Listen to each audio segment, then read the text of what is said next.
La Chine déploie à Dandong la 48e, la 202e brigade composite et la 78e brigade d'artillerie. La 79e armée de groupe du Liaoning se prépare à la guerre, avec 12 brigades prêtes à intervenir en Corée du Nord.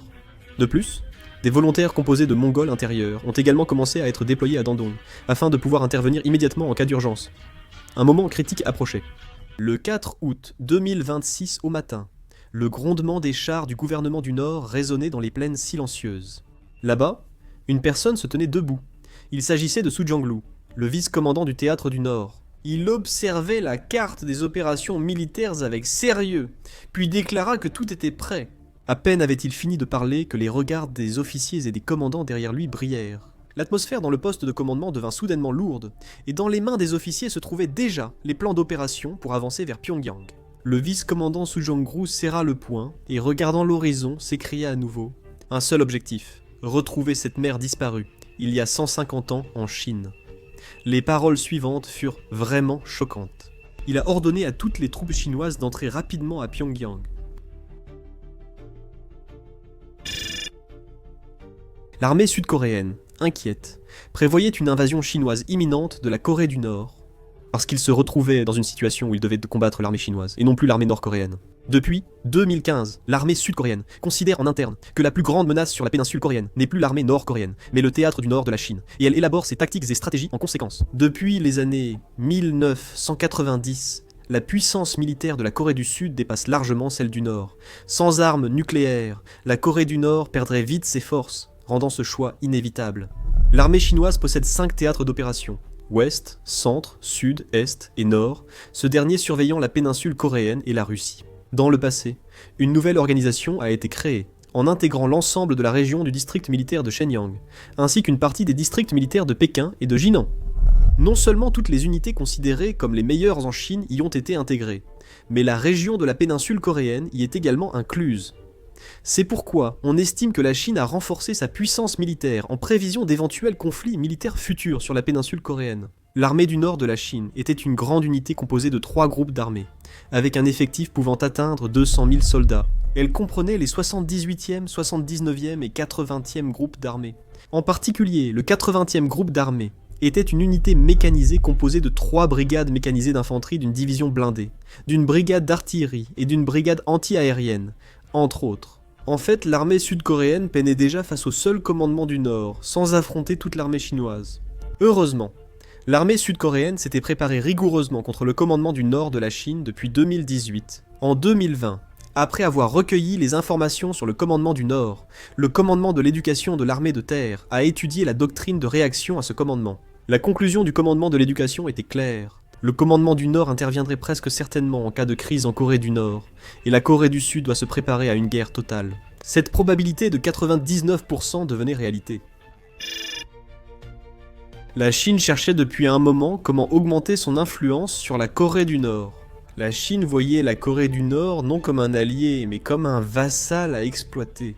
Toutes les grandes puissances agissent ainsi en politique internationale, mais la Chine voyait surtout la Corée du Nord de cette façon, car ce pays manque de puissance nationale. Imaginez à quel point la Chine devait être frustrée de voir un pays qui s'effondrerait immédiatement, sans son soutien, ne pas écouter ce qu'elle dit. Par-dessus tout, les installations même de la Corée du Nord préoccupaient énormément la Chine.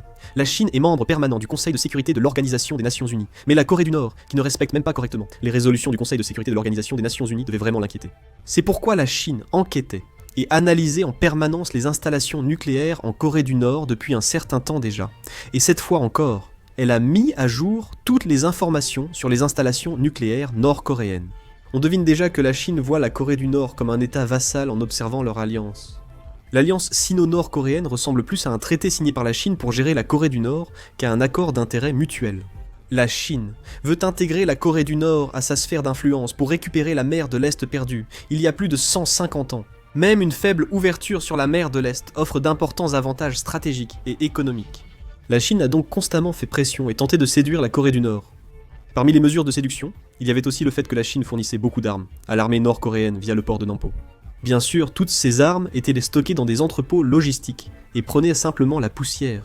Cependant, après l'alliance entre la Corée du Nord et l'Union soviétique, les mouvements de la Corée du Nord sont devenus étranges et ils sont même allés jusqu'à s'opposer, ce qui ne pouvait qu'énerver la Chine. Du point de vue de la Chine, si la Corée du Nord a pu survivre jusque-là, c'est entièrement grâce à elle.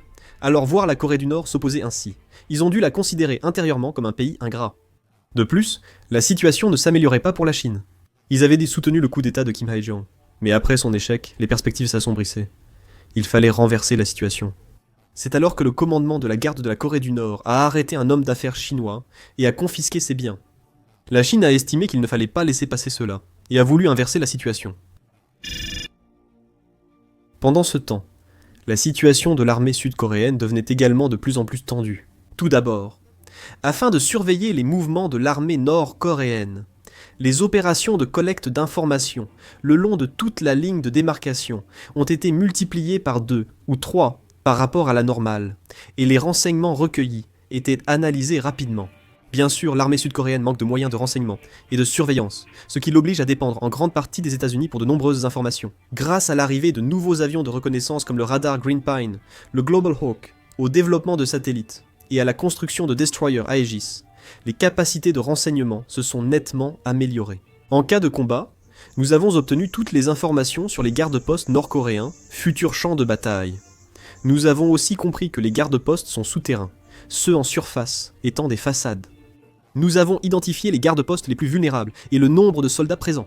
Le 7e corps a été déployé au nord de la ligne de démarcation, tandis que l'armée de l'air a renforcé sa présence aérienne au-dessus de la zone démilitarisée.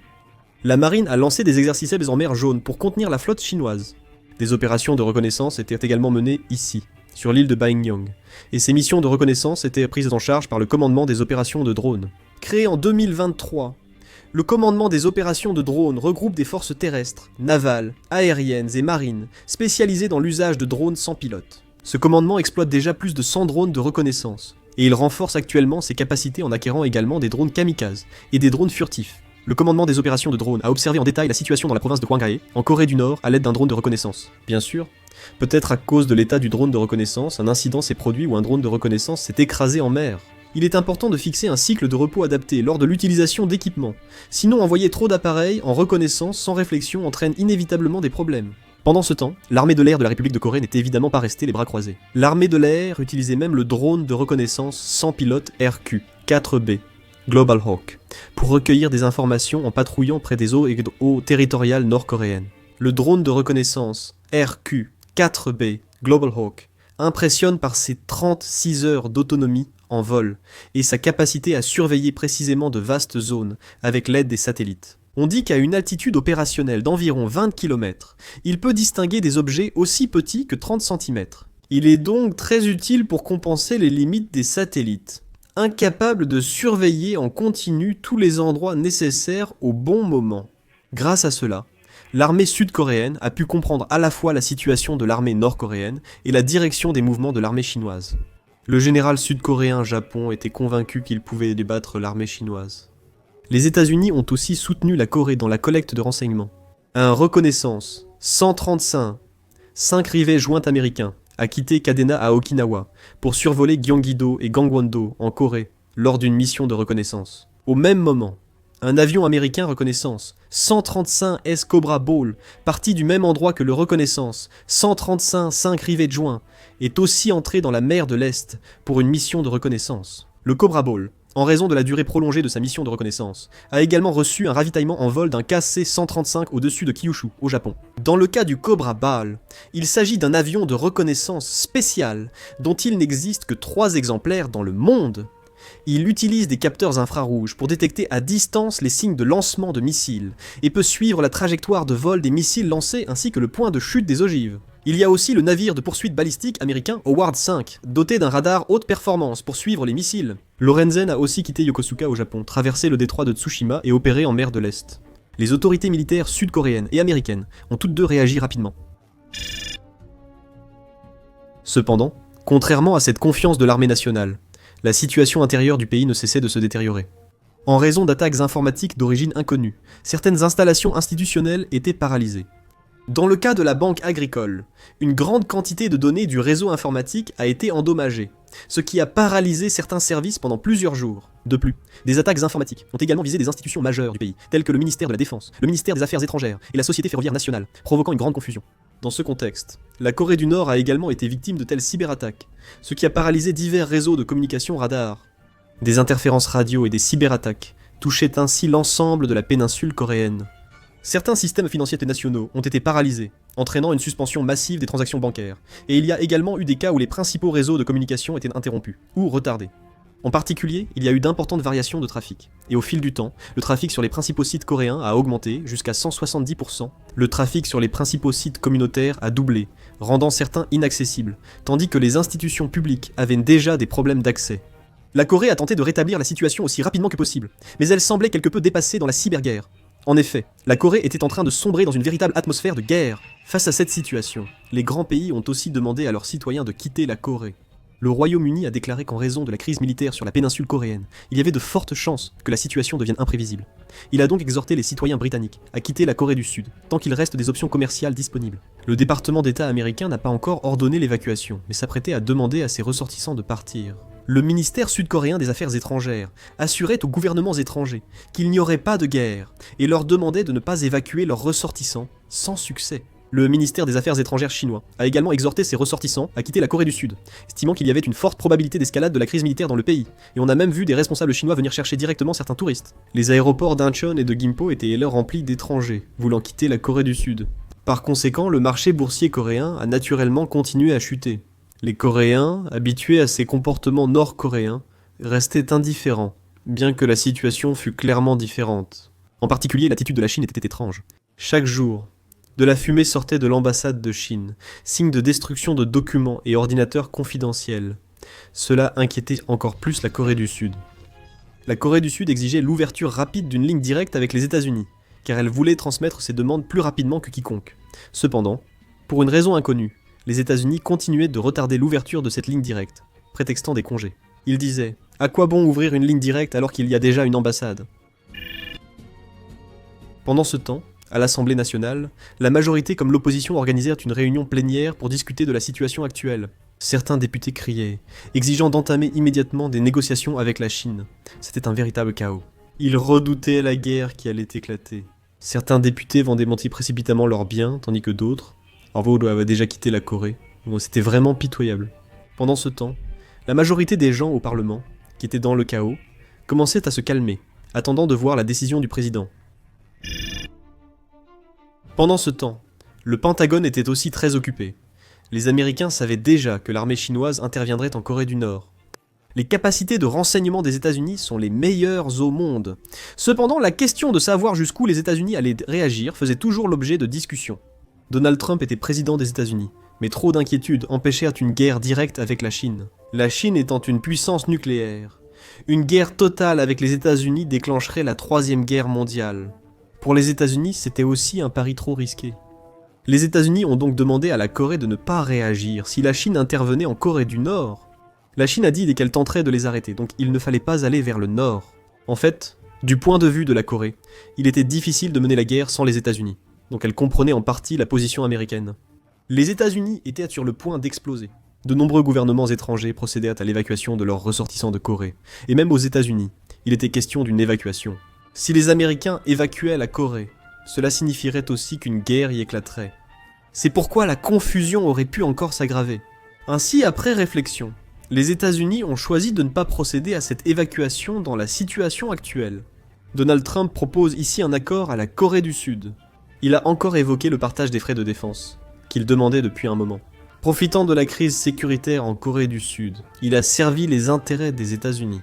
On peut considérer cela comme une stratégie de négociation visant un effet d'ancrage utilisé par le président américain Donald Trump, ancien homme d'affaires immobilier habile en affaires, pour faire pression sur la Corée du Sud afin d'augmenter sa contribution aux frais de défense des forces américaines stationnées en Corée. L'effet d'ancrage désigne le phénomène selon lequel une valeur ou un chiffre proposé en premier par une partie sert de point de référence, comme l'ancre d'un navire amarré, influençant ainsi les jugements ultérieurs. Pour la Corée du Sud, le départ des forces américaines serait une grave menace sécuritaire, rendant la position américaine difficile à rejeter.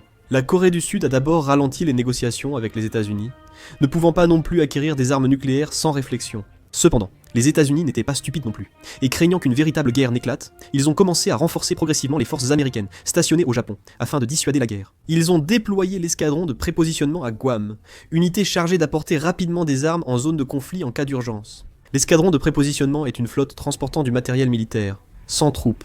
En cas de conflit, il débarque rapidement l'équipement, que les soldats américains arrivant par avion utilisent ensuite. 3 escadrons de prépositionnement sont situés dans l'Atlantique, l'océan Indien et l'ouest du Pacifique.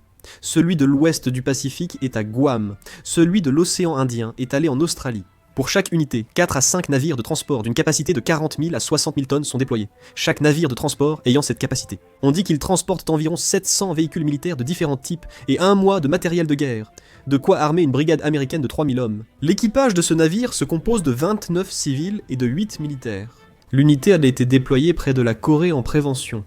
Les groupes aéronavals américains, 7e, 3e, 5e flotte, ont convergé vers l'Asie du Nord-Est.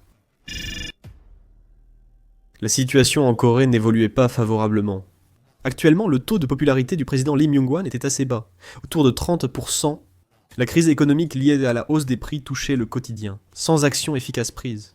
La résolution des problèmes économiques était insuffisante, et les conflits internes du parti au pouvoir, ainsi que l'inaction du président Yoon Seok-yeol face aux entreprises en difficulté, ont donné l'image d'un gouvernement axé sur les luttes politiques, négligeant le quotidien des citoyens. Le gouvernement de Lee Myung-hwan, jugé passif face au président Trump et perçu comme inefficace et faible, a davantage déçu la population. Le taux de soutien au gouvernement de Lee Myung-hwan baissait. À cette époque, la popularité du président Lee restait autour de 20%, diminuant progressivement.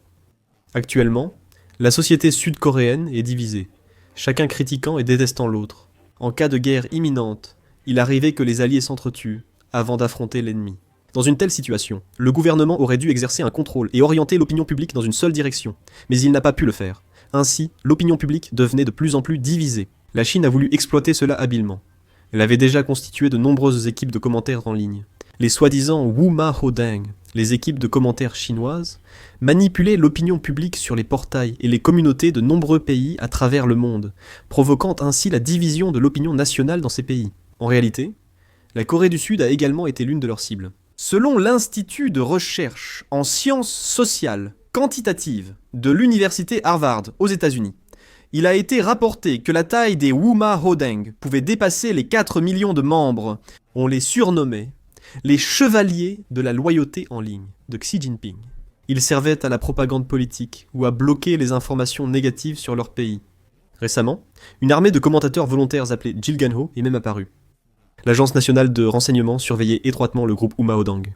Selon l'Agence nationale de renseignement, des commentateurs chinois diffusent récemment sur les forums coréens des contenus vantant la supériorité de la Chine et attisant des conflits de genre, politiques et régionaux. Des agences de communication chinoises se faisaient au passé pour des médias locaux, pour manipuler l'opinion publique en Corée. Ces 216 agences, appelées Wumao, ont lancé une vaste manipulation de l'opinion contre la Corée et les États-Unis. Une équipe de 10 Wumao a créé 5000 faux comptes Facebook et Instagram se faisant passer pour des Coréens et Américains très engagés politiquement, pour influencer l'opinion en Corée et aux États-Unis. Ce qui est malin de leur part, c'est qu'ils publient aussi des messages sur la mode, les animaux de compagnie, etc., pour donner l'impression d'être des comptes ordinaires. Lorsque plus de 4 millions de personnes manipulent l'opinion publique, les conflits politiques en Corée et aux États-Unis s'aggravent, et la société se divise davantage. Une opinion apparaît. Même si la Chine intervient en Corée, l'armée sud-coréenne devrait rester passive.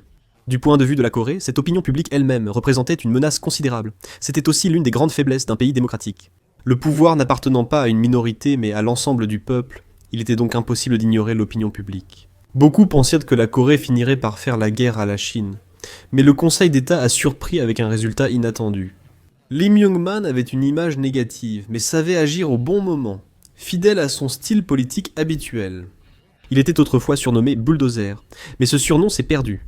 Lorsque ces informations ont été diffusées par les médias, l'opinion publique a commencé à s'unifier peu à peu. On en est venu à la conclusion qu'on ne pouvait pas rester les bras croisés dans la situation actuelle. Le sentiment anti-chinois a augmenté, suivi d'un sentiment anti-japonais. Le monde politique coréen était également en proie à la à la confusion, mais cette volonté déterminée s'est rapidement traduite par une hausse de la cote de popularité du président Lee Myung-hwan. Malgré quelques oppositions au cabinet, la détermination du président a convaincu tous les membres. L'Assemblée nationale a également rapidement adopté une résolution pour soutenir le président Lee Myung-hwan. Bien que certains députés de l'opposition aient critiqué la décision, cela n'a pas constitué un obstacle. La Chine, déconcertée, a renforcé la manipulation de l'opinion publique. Il traitait le président de quelqu'un qui poussait le peuple à la mort.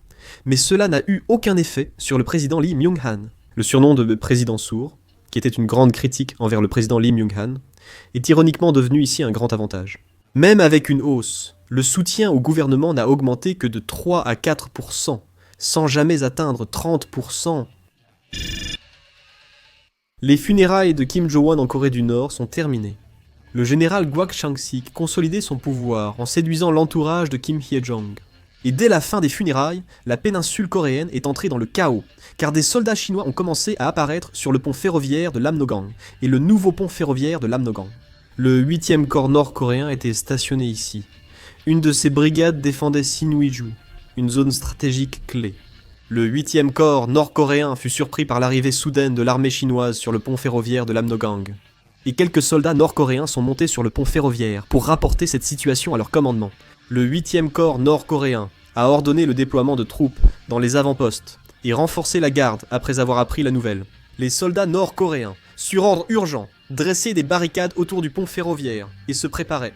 Que pouvaient-ils faire de plus, même avec des obstacles, alors qu'ils n'avaient pas mangé correctement? Cet ordre arrivait trop tard. Les soldats chinois voulaient donc traverser vite le pont ferroviaire de Lamnogang.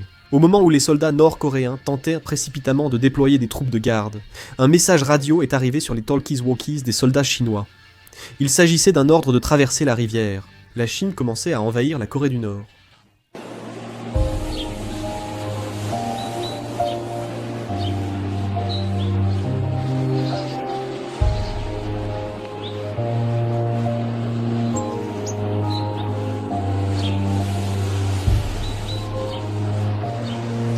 Sous-titres coréens par Han Hyo-jong.